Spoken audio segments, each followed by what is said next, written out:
ಓಂ ಶಾಂತಿ. ಎಲ್ಲ ದೇವಿ ಆತ್ಮಗಳಿಗೆ ನಮಸ್ತೆ. ಹುಟ್ಟು ಮತ್ತು ಸಾವು ಮನುಷ್ಯರಿಗೆ ಮಾತ್ರ, ಆದರೆ ಪರಮಾತ್ಮನಿಗೆ ಜನ್ಮದಿನ ಇದೆಯಾ? ಶಿವನನ್ನ ಏಕೆ ಅಜನ್ಮ ಅಂತ ಹೇಳಿ ಕರಿತೇವೆ?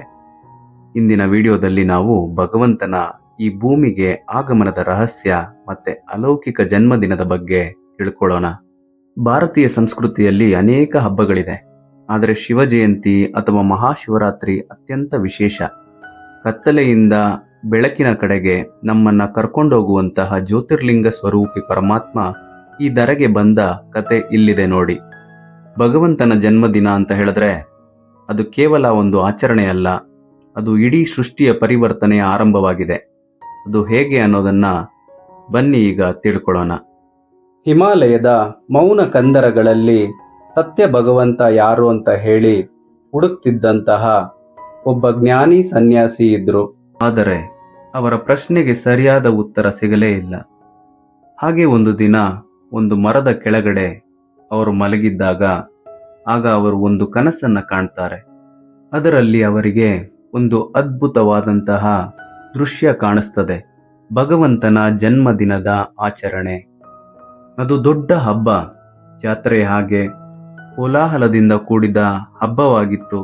ವಾದ್ಯಗೋಷ್ಠಿಗಳೊಂದಿಗೆ ಹೂವಿನ ತೋರಣ, ಅಲಂಕಾರಗಳು, ಬಣ್ಣದ ದೀಪಗಳು, ದಾರಿಯೆಲ್ಲ ಹೂಗಳನ್ನ ಹರಡಿಸಲಾಗಿತ್ತು. ಎಲ್ಲ ದಿಕ್ಕುಗಳಲ್ಲೂ ಮಿಂಚುತ್ತಿತ್ತು. ಅದೇನು ಅನ್ನೋದು ಆ ಸನ್ಯಾಸಿಗೆ ತಿಳಿಲಿಲ್ಲ. ಆಗ ದಾರಿಯಲ್ಲಿ ಬರ್ತಿದ್ದ ಒಬ್ಬ ವ್ಯಕ್ತಿಯನ್ನ ನಿಲ್ಲಿಸಿ ಕೇಳ್ತಾರೆ, ಇಲ್ಲಿ ಏನು ವಿಶೇಷ ನಡೀತಿದೆ ಅಂತ. ಅದಕ್ಕೆ ಆ ವ್ಯಕ್ತಿ ಹೇಳ್ತಾರೆ, ನಿಮಗೆ ವಿಷಯವೇ ಗೊತ್ತಿಲ್ವಾ? ಇವತ್ತು ಭಗವಂತನಿಗೆ ಹುಟ್ಟುಹಬ್ಬ ಅಂದ್ರೆ ಜನ್ಮದಿನ, ನಾವದನ್ನ ಆಚರಣೆ ಮಾಡ್ತಿದ್ದೀವಿ ಅಂತ ಹೇಳ್ತಾರೆ. ಅದಕ್ಕೋಸ್ಕರ ಬ್ರಹ್ಮಾಂಡವಾದ ಮೆರವಣಿಗೆಯೊಂದು ಬರೋದಿದೆ, ಆ ಮೆರವಣಿಗೆಯಲ್ಲಿ ಭಗವಂತನೇ ಪಾಲ್ಗೊಳ್ತಿದ್ದಾರೆ ಅಂತ ಹೇಳ್ತಾರೆ ಆ ವ್ಯಕ್ತಿ. ಆಗ ಸನ್ಯಾಸಿ ಒಂದು ಮರದ ನೆರಳಿನಲ್ಲಿ ನಿಂತು ಅದನ್ನ ನೋಡೋದಕ್ಕೆ ಶುರು ಮಾಡ್ತಾರೆ. ಮೆರವಣಿಗೆ ಬರಲಾರಂಭಿಸ್ತದೆ.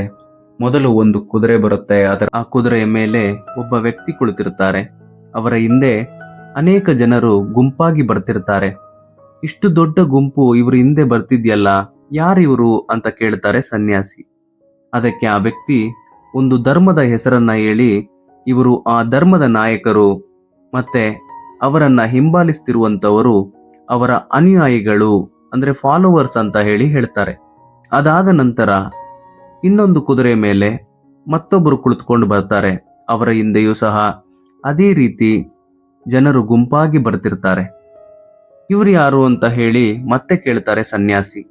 ಇವರು ಇನ್ನೊಂದು ಧರ್ಮದ ನಾಯಕರು, ಇವರ ಹಿಂದೆ ಬರ್ತಿರೋರು ಆ ಧರ್ಮದ ಅನುಯಾಯಿಗಳು ಅಂತ ಹೇಳ್ತಾರೆ ಆ ವ್ಯಕ್ತಿ. ಹೀಗೆ ಒಬ್ಬೊಬ್ಬರೇ ಕುದುರೆಯಲ್ಲಿ ಬರ್ತಾನೆ ಇರ್ತಾರೆ.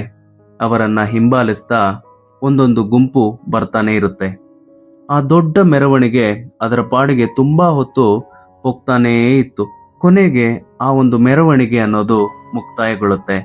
ಸ್ವಲ್ಪ ಸಮಯದ ನಂತರ ಒಬ್ಬ ವಯಸ್ಸಾದ ವ್ಯಕ್ತಿ ಅವರ ಹಿಂದೆ ಯಾರೂ ಇಲ್ಲದೆ ಒಂಟಿಯಾಗಿ ಆ ದಾರಿಯಲ್ಲಿ ಬರ್ತಿರ್ತಾರೆ.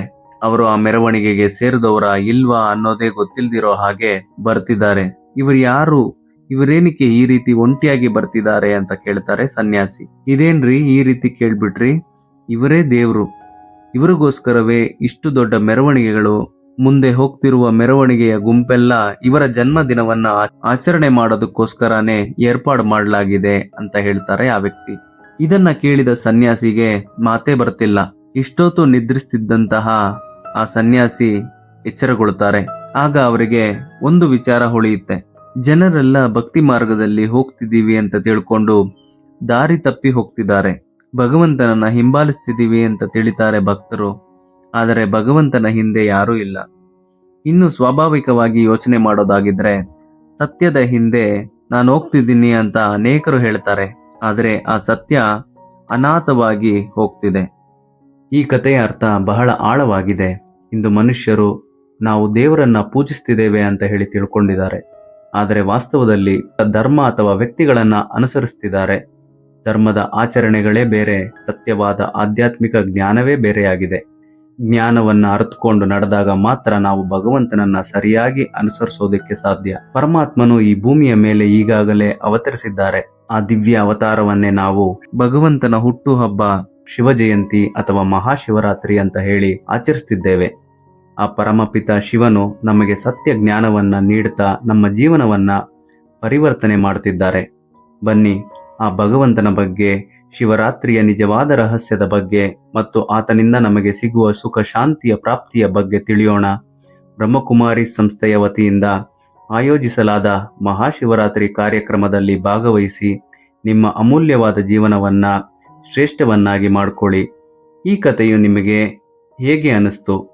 ನೀವು ದೇವರನ್ನ ಕೇವಲ ಪೂಜಿಸ್ತಿದ್ದೀರಾ ಅಥವಾ ಅವರ ಜ್ಞಾನವನ್ನ ಪಾಲಿಸ್ತಿದ್ದೀರಾ? ಎಲ್ಲರಿಗೂ ಧನ್ಯವಾದಗಳು. ಓಂ ಶಾಂತಿ.